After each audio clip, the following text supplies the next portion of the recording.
વડોદરામાં ward number 15ના કોંગ્રેસના ઉમેદવારનું form રદ થતાં રાજકીય ગરમાવો હવે તેજ બન્યો છે. વડોદરા મહાનગરપાલિકાની આગામી સ્થાનિક સ્વરાજ્યની ચૂંટણીને લઈને રાજકીય ગરમાવો તેજ બન્યો છે. જિલ્લા કલેક્ટર કચેરી ખાતે ચૂંટણી અધિકારી સમક્ષ વિવિધ વોર્ડના ઉમેદવારી પત્રોની પ્રાથમિક ચકાસણી હાથ ધરવામાં આવી હતી, જેમાં વોર્ડ નંબર 15ના એક મહત્વના ઉમેદવારનું ફોર્મ રદ થતાં ભારે હોબાળો મચી ગયો છે. વડોદરાના વોર્ડ નંબર 15, 16, 17, 18 અને 19ના ઉમેદવારી પત્રોની ચકાસણીની પ્રક્રિયા શરૂ કરવામાં આવી હતી. આ પ્રક્રિયા દરમિયાન કલેક્ટર કચેરી ખાતે મોટી સંખ્યામાં ઉમેદવારો અને તેમના ટેકેદારો ઉમટી પડ્યા હતા. ચુસ્ત પોલીસ બંદોબસ્ત વચ્ચે ચૂંટણી અધિકારીઓએ ફોર્મમાં રહેલી વિગતોની બારીકાઈથી તપાસ શરૂ કરી હતી. ચકાસણી દરમિયાન સૌથી મોટો વળાંક વોર્ડ નંબર 15માં જોવા મળ્યો હતો. આશિષ જોશીની પેનલના ઉમેદવાર વિપુલ બારોટના ઉમેદવારી પત્રમાં ટેકનિકલ ખામી અથવા મતદાર યાદીને લગતી વિસંગતતા જણાતા તેમનું ફોર્મ રદ કરવામાં આવ્યું હતું. ફોર્મ રદ થવાને કારણે વિપુલ બારોટ હવે સત્તાવાર ઉમેદવારને બદલે ડમી ઉમેદવાર તરીકેની યાદીમાં આવી ગયા છે. આ ઘટનાને પગલે પેનલના સમર્થકોમાં ભારે રોષ અને આશ્ચર્ય જોવા મળ્યું હતું. પોતાની પેનલના સાથી ઉમેદવારનું ફોર્મ રદ થતાં વોર્ડ નંબર 15ના મુખ્ય ઉમેદવાર આશિષ જોશીએ મીડિયા સમક્ષ આક્રોશ વ્યક્ત કર્યો હતો.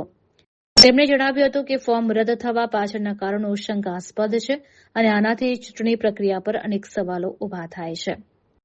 તેમણે આ બાબતે ન્યાયિક તપાસની માંગ કરતા ઉમેર્યું કે તેમની પેનલ મજબૂતીથી લડત આપશે અને જનતાની વચ્ચે જશે. ચૂંટણી પૂર્વે જ ફોર્મ રદ થવાની આ ઘટનાએ વડોદરાના રાજકારણમાં ચર્ચા જગાવી છે. ખાસ કરીને વોર્ડ નંબર 15માં સમીકરણો બદલાયા છે, જેની સીધી અસર આગામી મતદાન અને પરિણામો પર પડી શકે છે. હવે જોવાનું એ રહેશે કે આશિષ જોશીની પેનલ આ વિવાદ વચ્ચે કેવી વ્યૂહરચના અપનાવે છે. કારણ તો છેલ્લા 15 દિવસથી ખબર જ હતી. કારણ કોંગ્રેસ પાર્ટીએ અમારી પર વિશ્વાસ મૂકીને અમારી ટિકિટ ડિક્લેર કરી હોય, અમારી સેન્સ લઈને અમને ટિકિટ ફોર્મ ભરવા માટે મોકલ્યા હોય, ત્યારે 15 નંબરની અંદર અમે ફેરણી ચાલુ કરી ત્યારે લોકોનું બી કહેવું હતું કે પરિવર્તન બહુ જરૂરી છે. અત્યારે અમારી જે આખી પેનલ છે એ નીકળે છે ને અમે તમારા સપોર્ટમાં છે. આ બધું મીડિયામાં આવવાથી 15 નંબરથી જ 15 દિવસથી જ આ પ્રક્રિયા ચાલુ થઈ ગઈ હતી. અને હું લગભગ 45 વર્ષથી આ રોડ પર રહું છું, મત આપતો આવ્યો છું. મને બી ચૂંટણી લડવાનો અધિકાર છે. મેં બી ગામમાં સેવાઓ કરી છે મારા વોર્ડમાં, ક્યોંકિ ત્યાં બી લોકોએ મને કહ્યું છે કે ભાઈ તમે ચૂંટણી લડો. એ જોતાં જ મેં આ ફોર્મ ભર્યું હતું. પણ 2 નંબરની પુરવણીમાં મારું નામ પુરવણી રજૂ ના કરી અને મારું ફોર્મ રદ કરવાનું કે સત્તાધારી પક્ષો જે બેઠા છે એ અને ભ્રષ્ટ અધિકારી એમની મિલીભગત દેખાય છે. અને મારું આજે એ લોકોએ પુરવણી 2 રજૂ ના કરવા દીધી અને મારું ફોર્મ રદ થયું છે.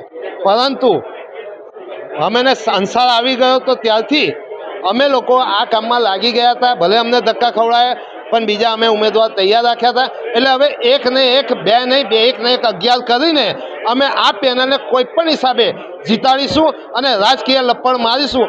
એ વસ્તુ હકીકત છે. રાજેન્દ્ર કુમાર પ્રતાપસિંહ બારોટ. અમને વોર્ડ નંબર 15ના 4 ઉમેદવાર કોંગ્રેસ પાર્ટીના અમે ફોર્મ ભર્યું હતું. ત્યારથી અમને અમારા ચોથા ઉમેદવાર ઓબીસી ઉમેદવાર એવા રાજેન્દ્રભાઈ બારોટ, જેનું ફોર્મ આ લોકો તંત્રના ઇશારે કોઈને કોઈ સત્તાધારી પક્ષને જાણ હતી કે આ ભારતીય જનતા પાર્ટીને બી જાણ હતી કે આ વોર્ડમાં પેનલ મજબૂત છે, એટલે ગમે તેમ કરીને અમારી પેનલને તોડવા હાર ભાંકી ગયેલી ભારતીય જનતા પાર્ટીએ આ જે હથકંડો કર્યો છે એ ઉપરથી ડબલ જોશથી હવે અમારા 2 ઉમેદવાર લડવાના છે. રાજેન્દ્રભાઈ બારોટનું ભલે ફોર્મ એમને રિજેક્ટ કર્યું હોય, પણ હિતેશભાઈ માછી અને રાજેન્દ્રભાઈ બારોટ બંને ભેગા થઈને આ સમગ્ર વોર્ડ 15માં 50નું નિશાન પર જીતીને આવશે. અમે ચૂંટણી પ્રક્રિયાની તમામ જે ન્યાયતંત્રની અને ચૂંટણી પ્રક્રિયાની તમામ જે વિગતો છે, જે નિયમો છે, એ પ્રમાણે એમનું ફોર્મ ભર્યું હતું. મતદાર યાદીમાં એમનું નામ આવી ચૂક્યું છે. પુરવણી યાદી લોક કરી રાખી છે.